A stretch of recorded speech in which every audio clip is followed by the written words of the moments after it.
Okay, so I think we have heard about the DARE. Dr. Anil also told us about the first stage. And the most important thing is the goal in the first stage is to eliminate infection, create healthiest local tissue environment for the new implant. And the antibiotic loaded cement spacer has got an important role to play.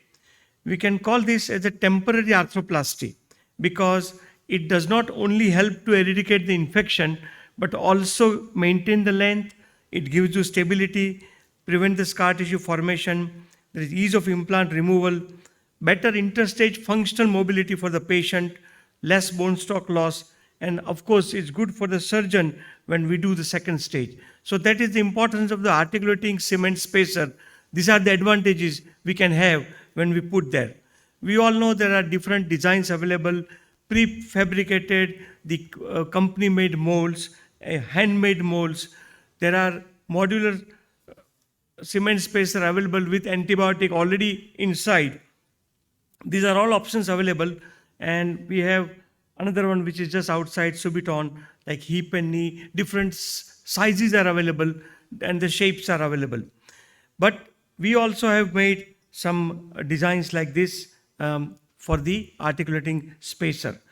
As we have heard, Hoffman, he used the femoral component autoclaved for 7 minutes at 137 degree and used that with all poly in the first stage as a spacer.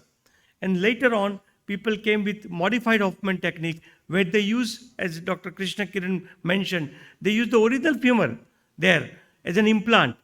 And if we are going to talk about 1.5 stage, but this is something where the people use that also with all poly as a spacer.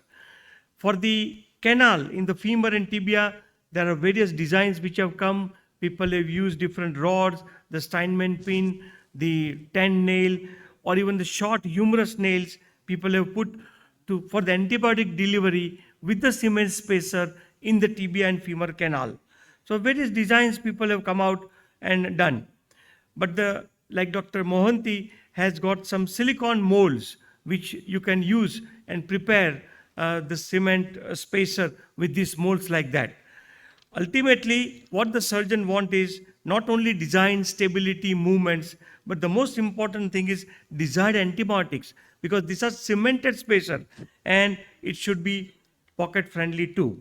We have our colleague, the cement, as we know, we use high viscosity pellicos. It's simple mixing. It's never a vacuum mixing when you are preparing the spacers. Antibiotic which you add should be sensitive, heat stable.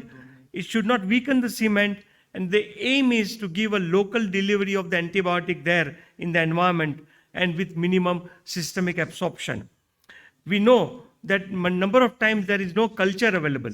So when you do the cement spacer, you have to keep that in mind, what type of antibiotic you are going to put, so that you can have an established protocol to control the infection for the articulating spacer when you put that.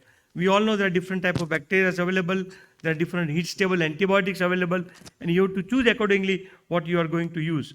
Mainly for the gram positive, the vancomycin has a good coverage against all. Daptomycin is also equally good. For the gram negative, polymyxin, colistin, if you don't want to use meropenem, is another option. But you have to see according to sensitivity, because some of the organisms are resistant to meropenem also. Our antibiotic protocol mainly for the culture negative, either you have to use VMA, vancomycin amphotericin, or VCA, vancomycin amphotericin.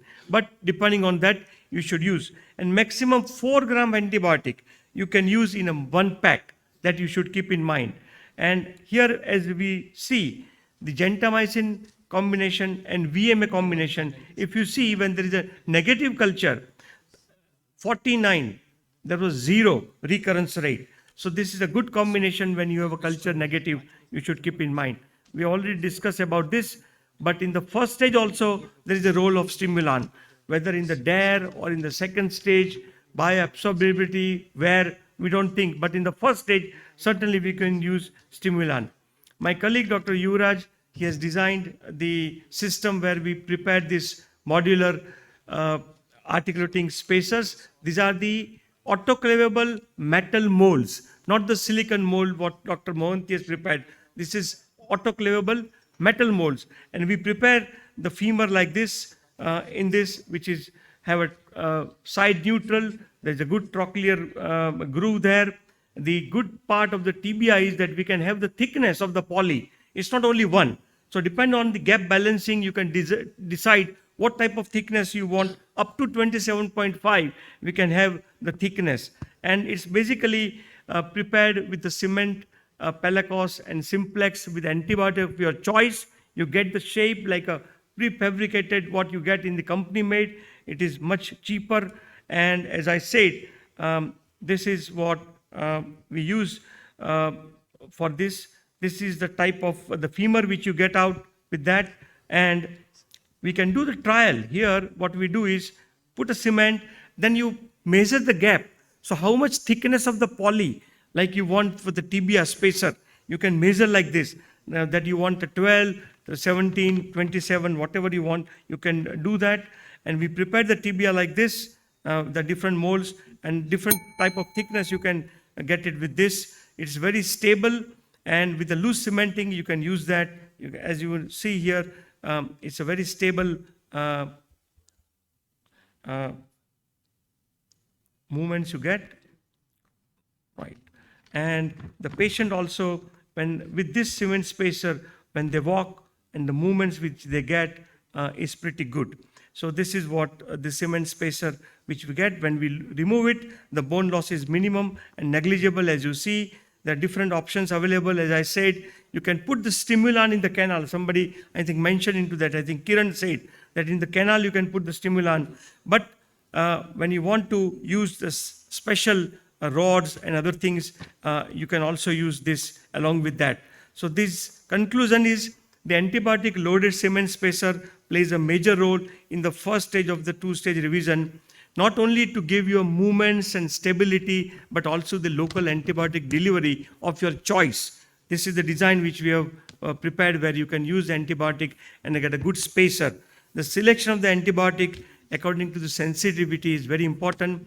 Either use VMA or VCA in the culture negative, but if you have a culture available, then use according to that antibiotic. You can use we use 1 pack for the femur and 2 pack for the tibia.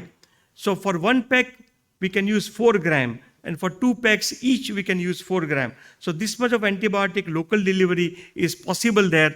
Along with stimulant, if you put, there is another antibiotic, and plus you do the loose cementing. For that also use 1 pack. So that's another pack. So total 4 packs you can use there, and 16 gram of the antibiotic is available locally according to sensitivity. Thank you.